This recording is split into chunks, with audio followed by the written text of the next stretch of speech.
Good morning. This is Chloe Papadakis, and this is today's Quiet Echo. At the last wedding I planned, the maid of honor stood up to give her toast.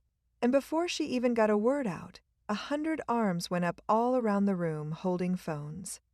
Now, from the back of the room, which is where I always stand, it looked like a whole field of little glowing windows. Every single one of them pointed at the same face. All of them recording the very same 90 seconds nobody in the room would ever once sit down and watch again. And then I saw the girl by the window. 19 years old, maybe 20. And she had an old camera, a real one, black and heavy, the kind with a little crank on the top of it. And she lifted it up and she waited, and right when the bride laughed, she pressed the button. One time, just the once.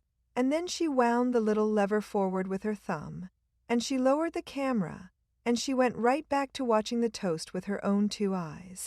She never once checked the back of it, because there is no back of it to check. She had taken her one picture, and she trusted it, and she was present, wholly present, for everything which came after. I have stood at the back of the room and watched people photograph my events for years, and I will be honest with you, I had stopped seeing the phones altogether, the way you stop hearing your own refrigerator running. But this girl, with her one frame, she made me look again. And I have been thinking about her ever since, because while 100 people were watching the toast through a screen the size of a playing card, she watched it with her whole face. And she was the only soul in the room who actually saw the bride's chin tremble on the word mother. Here is the thing she understands, which the rest of us have plainly forgotten. Her camera holds 36 pictures. Not 36,000. 36. She cannot delete a bad one and quick try again, because she is not going to lay eyes on a single one of them for 2 whole weeks. She cannot fire off 40 of the very same shot and sort them all out later on the couch. Every time she raises up the camera, it costs her something real, and so she only raises it when it truly matters. And all the rest of the evening, she just lives inside the room with the rest of us. And I want you to know she is not some lonely holdout either.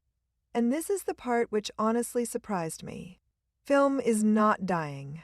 Film is roaring back. Young people are buying it up faster than the factories can even coat it. Kodak has its plant up in Rochester running clean around the clock. They have hired on hundreds of people just to keep up.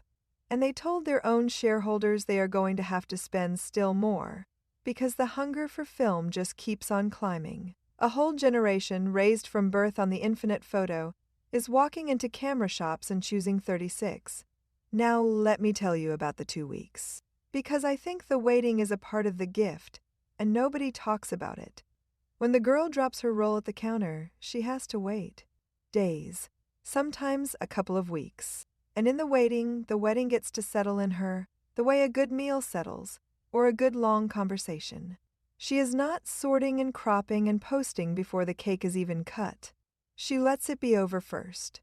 And then, later, when she has half forgotten the particulars, the pictures come back to her like a small gift from her own past self. Because 2 weeks later, something happens which almost never happens to any of us anymore. An envelope comes in the mail. And inside are real pictures, printed, the kind you hold in your actual hand. You can prop one up on a shelf. You can slide one across a table to your mother. You can drop a whole stack of them in a shoebox in the back of a closet. And 40 years from now, some child cleaning out the house is going to find the box and sit right down on the floor and meet you when you were young. I have a piano at home which I do not play, and the whole lid of it is covered, edge to edge, in framed photographs. Every single face I love is up there, printed, where I can lay a finger right on it. And not one of those pictures lives on my phone. The 10,000 pictures on my phone are going to die with the phone, unnamed, and nobody is ever going to thumb back so far to find them. But the dozen on my piano, those are going to outlive me. And here is a small confession from 30 years at the back of the room. I have taken or hired out thousands of pictures at other people's happiest days, and I could not tell you where most of them are now. They are on a hard drive in a drawer, or up in some cloud I pay for and never open. But the pictures which lasted, the ones people actually kept, were always the handful somebody bothered to print.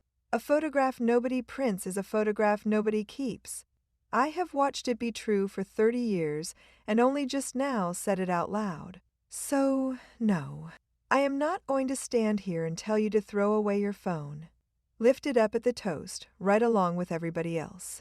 But maybe, just once in a while, take the one picture you cannot check, and then set the camera down and be there for the rest of it. And then print something, anything. One picture this month held in your hand and propped up somewhere you will see it every day. Because the girl by the window was not capturing the wedding. She was at the wedding, and in 2 weeks, she will have a true photograph of it. And the rest of us are going to have 400 we never open.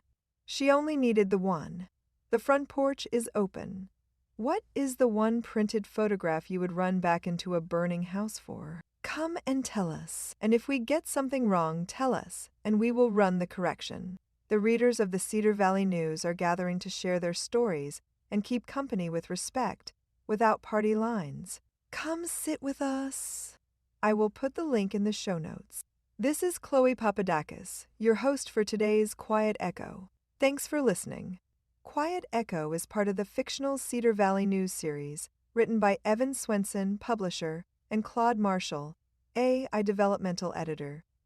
While the people in town of Cedar Valley are fictional, the resurgence is real. After decades of decline, demand for photographic film has grown sharply in the 20s, led in part by younger photographers.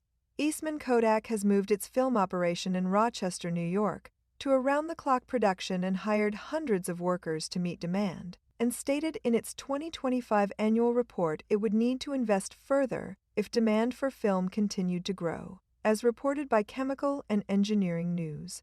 A standard roll of 35mm film commonly holds 24 or 36 exposures.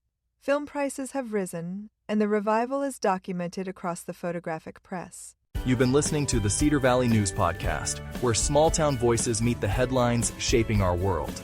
From faith and family to front porches and fields. We'll be back with more stories connecting real lives to real events. Until next time, keep your porch light on, your faith strong, and your heart open. This is Cedar Valley News.